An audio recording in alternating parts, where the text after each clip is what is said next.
गणेशाय नमः। ओम श्री गुरुदेवाय नमः। ओम श्री परमात्मने नमः। त्वमेव माताश्च पिता त्वमेव बन्धुश्च सखा त्वमेव विद्याश्च द्रविणं त्वमेव सर्वं मम देवदेवः।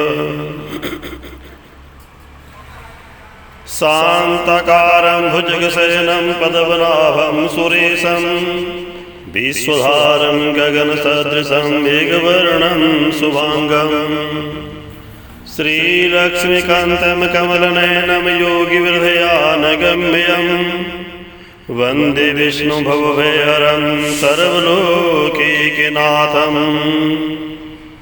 गुरुर्ब्रह्मा गुरुर्विष्णु गुरुर्देवो महेश्वरा गुरुर्साक्षात् परं ब्रह्म तस्मै श्री गुरुवे नमः। हरे कृष्णा कृष्ण कृष्ण हरे हरे, हरे राम राम राम हरे हरे। भगवत प्रेमियों, मेरे साथियों, गीता के रस को परम पिता परमात्मा के श्री विग्रह का हम दर्शन करते हुए राधिका वल्लभ के श्री चरण कमलों में हम कोटि कोटि कोटि कोटि नमन करते हैं। भगवत प्रेमियों, गीता महात्म्य की इस दिव्य कथा, दिव्य रस अमृत पान करते हुए आज हम 12 अध्याय 12वें अध्याय की तरफ बढ़ रहे हैं। सर्वप्रथम हम भगवती माँ शारदा को नमन करते हैं, जिनके आशीर्वाद स्वरूप हम आगे बढ़ रहे हैं।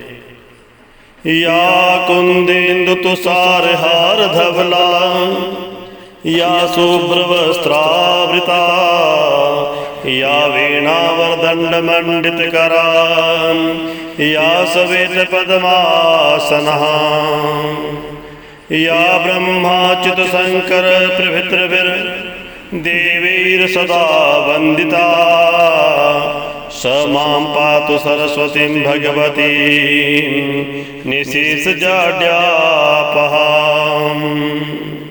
भगवती के श्री चरण कमलों में भगवती माँ शारदा के आशीर्वाद स्वरूप हम आगे बढ़ रहे हैं।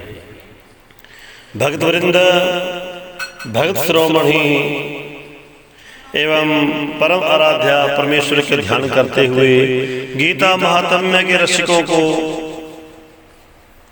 आज के 12वें अध्याय का मैं सारांश, किस प्रकार गीता के महात्म्य से अपने मरे हुए पिता को पुनः जीवित करने का वरदान पाना, इंद्र के द्वारा यज्ञ का विघ्न करते हुए यज्ञ के घोड़े को हरण करके किस प्रकार गीता के महात्म्य से यज्ञ अश्वमेध यज्ञ को संपूर्ण करना। लेकिन सारांश में पहले गीता महात्म्य का भगवत वाणी। प्रभु प्रेमियों, देखिए रहस्य, भगवान क्या कहते हैं। मेरे भगत अनन्य जो निस दिन मम दास, जो आश्रित मेरे सदा, मेरी जिनको आस। हम भटकते हैं, दुखी होते हैं, क्योंकि हम संसार से आस लेके चले हैं। विषय विकारों में हम पड़ करके संसार के प्राणियों से आस करते हैं, यही हमारे दुख का कारण है। क्या कहा भगवान ने, मेरे भगत अनन्य जो निस दिन मम दास, जो आश्रित मेरे सदा, मेरी जिनको आस। मेरे चरण करते सदा, मेरा सुमिरन करते सदा, जो मेरे कहलाए, मुझ ईश्वर को छोड़कर और कहीं न जाए।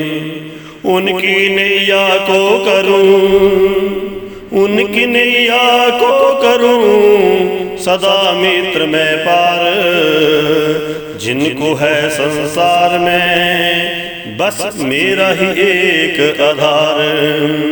योग क्षेम उनको सदा देता हूँ दिन रात, उनकी ही संसार में होती नैया पार। कि जो संसार सर्वोपरि सर्वस्व मुझे समझते हुए मेरा बन करके मेरे हो जाते हैं और मुझे अपना बनाते हैं, उनकी नैया संसार के भवसागर से पार हो जाया करती है।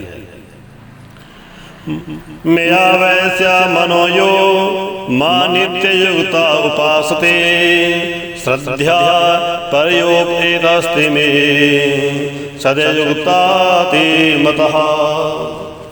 संसार में कहीं से आश्रय नहीं लेना, संसार में सिर्फ और सिर्फ एक विश्वास उन परमेश्वर को ही भजना।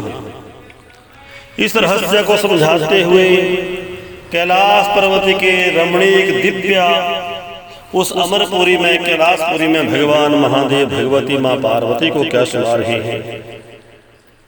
श्री हरि कहते हैं, महादेव जी कहते हैं कि हे प्रिय है, हे माँ भगवती पार्वती, दक्षिण दिशा में, जम्बू द्वीप के दक्षिण दिशा में कोल्हापुर नामक एक नगर है। कोल्हापुर नामक एक नगर है जहां पर दिव्य स्वरूपा अष्टलक्ष्मी का नित्य निरंतर वास माना गया है। भगवत प्रेमियों, वो नगर, वो पुरी सब प्रकार के सुखों का आधार है, सिद्ध महात्माओं का निवास स्थान है, सिद्धि को प्राप्ति देने वाला एक दिव्य क्षेत्र है। वहां पर पराशक्ति भगवती लक्ष्मी का प्रधान पीठ लक्ष्मी धाम माना गया है। भगवत प्रेमियों, संपूर्ण देवता उनका सेवन करते हैं। वह प्राण तीर्थ भोग मोक्ष को देने वाला है। वहाँ करोड़ों तीर्थ और शिवलिंग इत्यादि का परम निवास स्थान माना गया है। इसलिए उस नगर को, उस स्थान को रुद्रयाग भी कहा जाता है। भक्त वृंदो, श्रोताओं, वह विशाल नगर लोगों में बहुत ही विख्यात है। एक दिन का रहस्य मैं तुम्हें सुना रहा हूँ कि उस नगर में भगवती के दरबार में, भगवती महालक्ष्मी के सिद्ध पीठ में एक राजकुमार दूसरे प्रांत का आकर के भगवती की विधिवत स्तुति करता है। नमोस्तुते महामाये श्री पीठे सुरपूजिते, शंख चक्र गदा हस्ते महालक्ष्मी नमोस्तुते। सिद्धि बुद्धि प्रद देवी भक्ति मुक्ति प्रदायिनी, मंत्र मूर्ते सदा देवी महालक्ष्मी नमोस्तुते।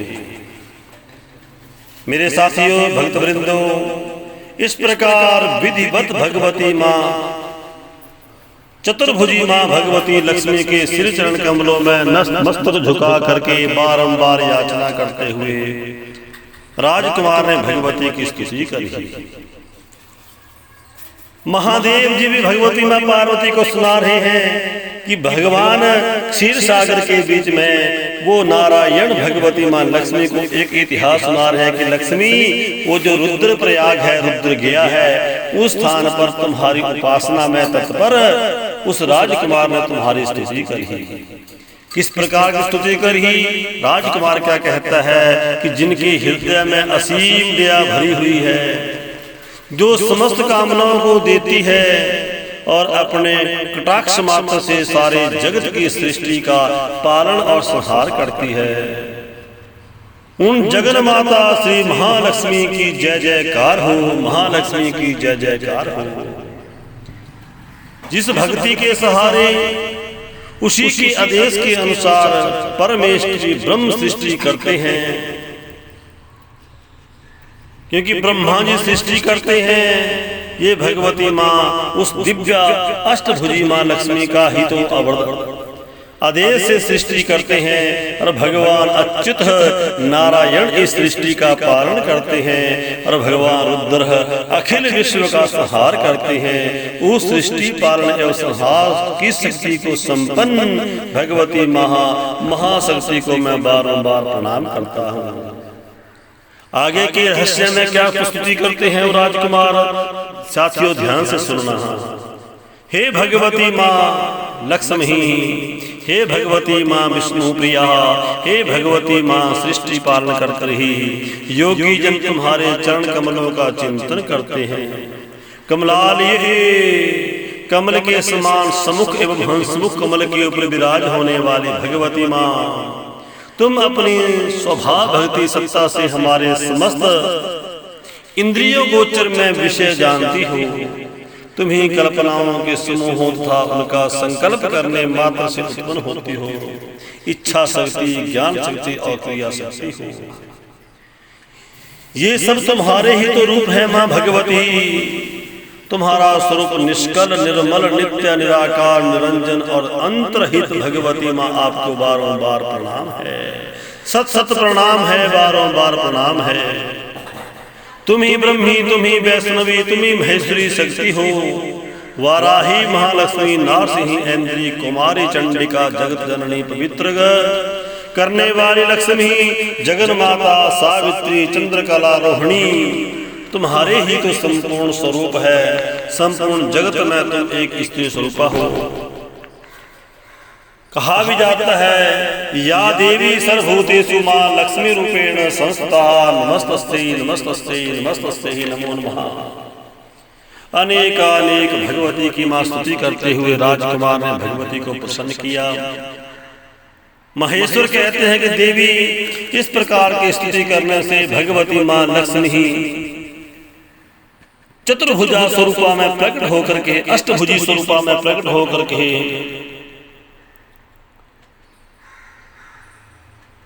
उस राजकुमार को वरदान दे देती है कि हे राजकुमार, मैं तुम्हारी स्तुति से, तुम्हारी आराधना से, तुम्हारे ध्यान से, तुम्हारी स्तुति करने से, वंदना करने से मैं प्रसन्न हूँ।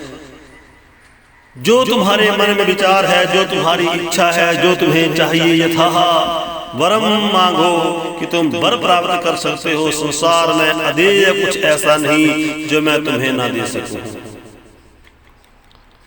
भगवती स्वरूपा महालक्ष्मी की इस प्रकार वंदना करने पर, भगवती के प्रकट होने पर देखिए राजकुमार कहता है किस लिए आराधना करे, किस लिए भगवती की स्तुति कही।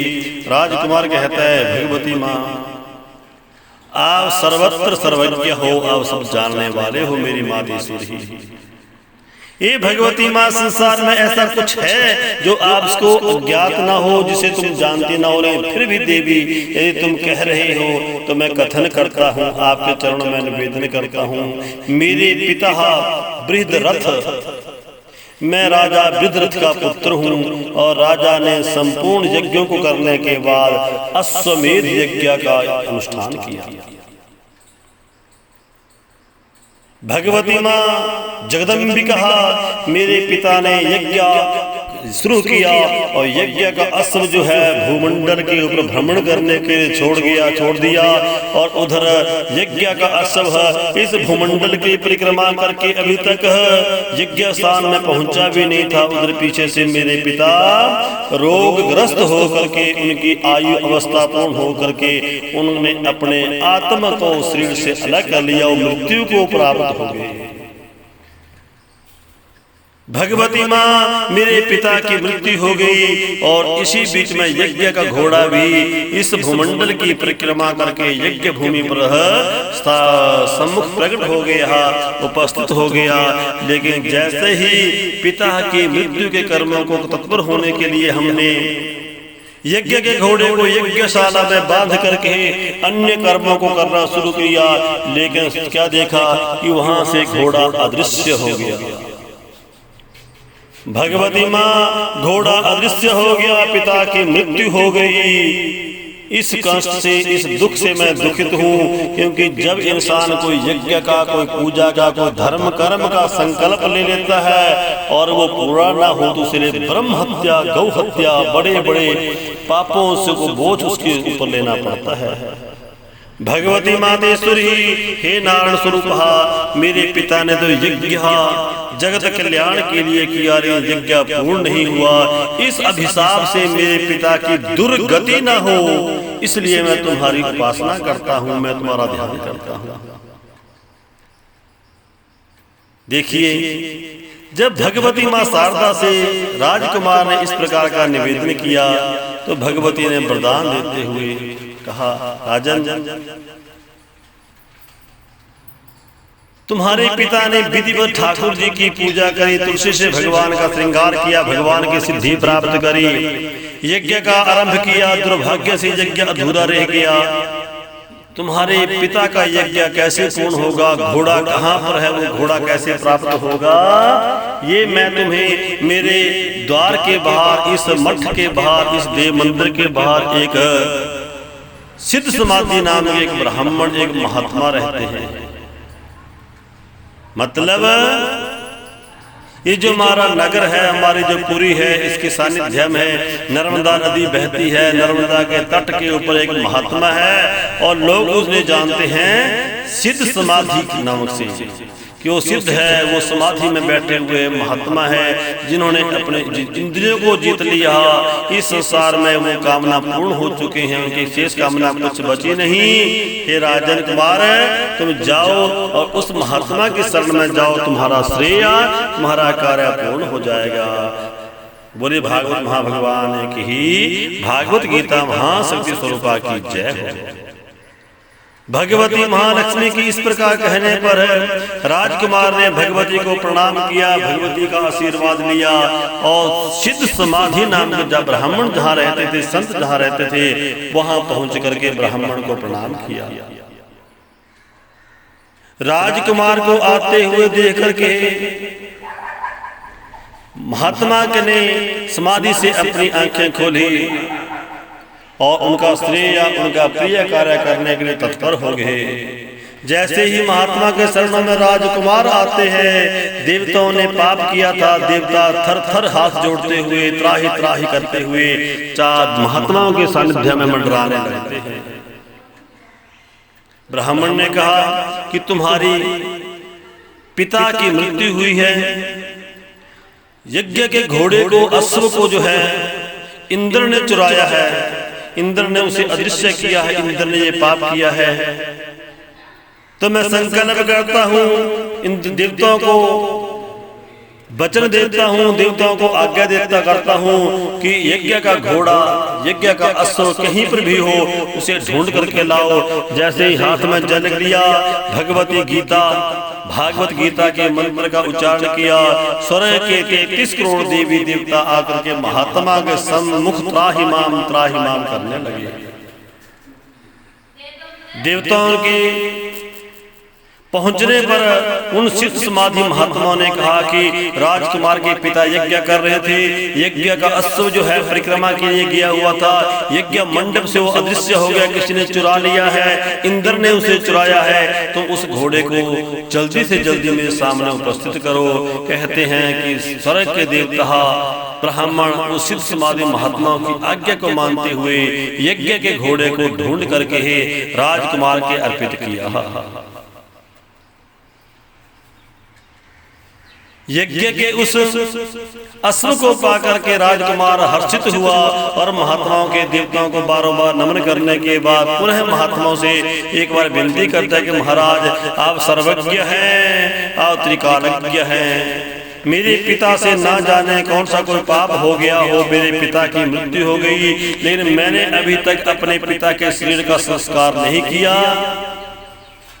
मैंने अपने पिता को विधिवत तेल में सिद्ध करके, तेल में उसके पार्थिव शरीर को रख करके यज्ञ की पूर्णता के यज्ञ पूर्ण करने के लिए उन्हें तेल में स्थापित कर दिया। महात्मन, हे सर्वदेव, महालक्ष्मी की कृपा तुम्हारे ऊपर है, ब्रह्म देवता का आशीर्वाद तुम्हारे ऊपर है, हरिहर भगवान महाराज महादेव की कृपा आपके ऊपर है, आप सिद्ध है, सर्वोपरि हैं, आपको बारंबार प्रणाम है। मेरे ऊपर इस याचक के ऊपर दया कीजिए और मेरे पिता को पुनः जीवित कर दीजिए। भगवत प्रेमियों, राजा ने जैसे ही, राजकुमार ने जैसे ही सिद्ध समाधि महात्माओं से इस प्रकार की याचना करी तो सिद्ध समाधि महात्मा ने हाथ में जल लिया, हाथ में जल लिया, नर्मदा का जल लिया और गीता के 12 अध्याय 12वें अध्याय का पाठ किया। 12वें अध्याय के सारांश में उसका पाठ किया।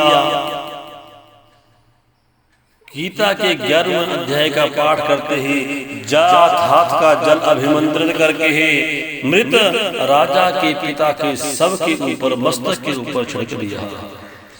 भगवत प्रेमियों, भगवत रसिक हो, जैसे ही गीता के महात्म्य के पाठ के श्रवण मात्र से मंत्रित किया जल राजा का स्पर्श हुआ, राजा ने श्री राम हरे कृष्णा कृष्ण कृष्ण हरे हरे, हरे राम राम राम हरे हरे, हरे कृष्णा कृष्ण कृष्ण हरे हरे, हरे राम राम राम हरे हरे। बृहद राजा ने का स्पर्श करते ही वो जीवित हो उठे और राजा ने हाथ जोड़ करके सिद्ध समाधि भगवान को, महाराज को, उन महात्मा के अलौकिक दिव्य स्वरूप के दर्शन किए और गीता के 12वें अध्याय कहा जाप करते वो यज्ञ को पूर्ण किया, अश्व को पा करके अश्वमेध यज्ञ पूरा किया। उसके बाद राजगद्दी के ऊपर अपने बालक को, अपने पुत्र को राजगद्दी पर आसीन करा के गीता के 12वें अध्याय का नित्य निरंतर जाप करते हुए, परमात्मा को ही अपना मानते हुए, परमात्मा को सर्वेश्वर मानते हुए गीता का अनुसरण करते करते अपने जीवन को व्यतीत किया और परम गति को, मोक्ष धाम को प्राप्त कर गए। भगवत प्रेमियों, ये गीता का रहस्य ही तो है जो प्राणियों को जीवित गति देता है और मरे हुए को भी जीवित कर देता है। यही तो भगवान ने कहा, मेरे भगत अनन्य जो निस दिन मम दास, जो आश्रित मेरे सदा, मेरी जिनको आस, मुझे स्मरण करते सदा, जो मेरे कहलाए, मुझ ईश्वर को छोड़कर और कहीं न जाए। उनकी नैया को करो सदा मित्र में पार, जिनको है संसार में एक मेरा ही आधार। योग क्षेम उनको सदा देता हूँ मैं मीत, उनकी ही संसार में सदा होती है जीत। तो भगवत प्रेमियों, ये गीता का परम पावन रहस्य है। गीता के 12वें अध्याय का महात्म्य का प्रसंग अपने पूर्वजों की, अपने पितरों की सद्गति के लिए एवं जगत कल्याण की भावना को रखते हुए, सर्वत्र सर्व कल्याण की भावना को रखते हुए ये महात्मा का नित्य निरंतर पाठ करना चाहिए। भगवत प्रेमियों, गीता के रसिक हो, ये हम मानुष जन्म सौभाग्य है, ये मानुष का तन का सौभाग्य है कि हमें मनुष्य का तन मिला और मनुष्य का तन पा करके हमें हरि का भजन, हरि का सुमरन, हरि की उपासना करने का समय मिला। भगवत प्रेमियों, ये अपार कृपा, अपार अनुकंपा परमात्मा की हमारे ऊपर है, जो हमें इस संसार में सर्व स्थिति का परमात्मा की भक्ति करने का सौभाग्य मिला। इसलिए मैं चाहता हूँ कि आप नित्य निरंतर गीता के अनुसरण करते हुए गीता के तत्व ज्ञान को प्राप्त करें, अपना भी कल्याण करें और अपने पूर्वजों का भी, अपने पितरों का भी आप कल्याण करें।